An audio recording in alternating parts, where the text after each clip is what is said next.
उस बिंदु के निर्देशांक ज्ञात कीजिए जो बिंदुओं -1,7 और 4,-3 को मिलाने वाले रेखाखंड को 2:3 के अनुपात में विभाजित करता है। तो यहां बिंदु के निर्देशांक ज्ञात करना है ना, तो हम वो जो वांछित बिंदु है उसके एक्स कॉमा वाई मान लेते हैं ना, और ये एक्स कॉमा वाई है वो इन बिंदुओं को 2:3 के अनुपात में विभाजित करता है।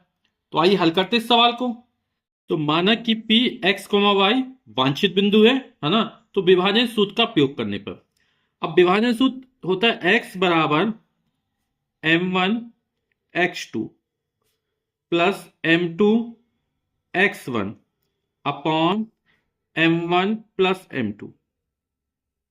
ये x के निर्देशांक निकालेंगे और y इक्वल टू होता है m1 y2 plus m2 y1 upon m1 plus m2। यहां पर ये 2:3 के अनुपात में विभाजित किया गया है ना, तो m1 का मान हो जाएगा 2, तो m2 का मान हो जाएगा 3।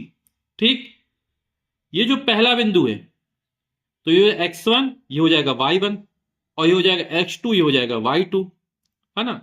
तो हम इसके सामने लिख देते हैं।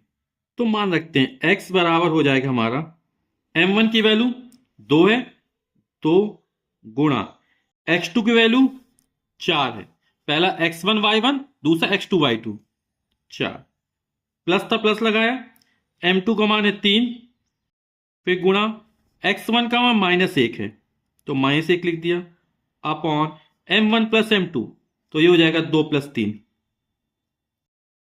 इसी तरह यहां पे मान रख लेते हैं y इक्वल टू हो जाएगा m1 का मान है 2 गुणा y2 का मान है -3, प्लस था प्लस लगाया, m2 का मान है 3, फिर गुणा y1 का मान है 7 बटे m1 प्लस m2 यानी 2 + 3 हो जाएगा हमारा। अब इसको हल कर लेते हैं, तो 2 चौके 8,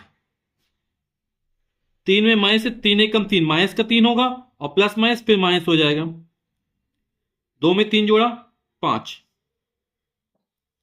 8 में 3 घटेगा तो आएगा 5/5, 5/5 यानी कि 1।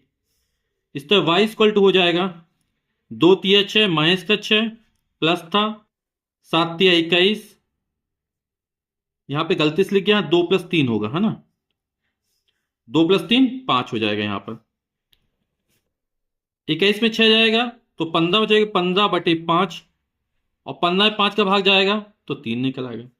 तो x का मान 1 निकला, y का मान 3 निकला।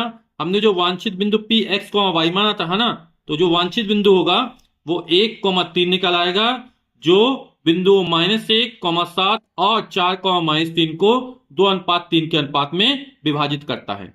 अतः वांछित बिंदु p 1,3 है जो बिंदुओं -1,7 और 4,-3 को 2:3 के अनुपात में विभाजित करता है।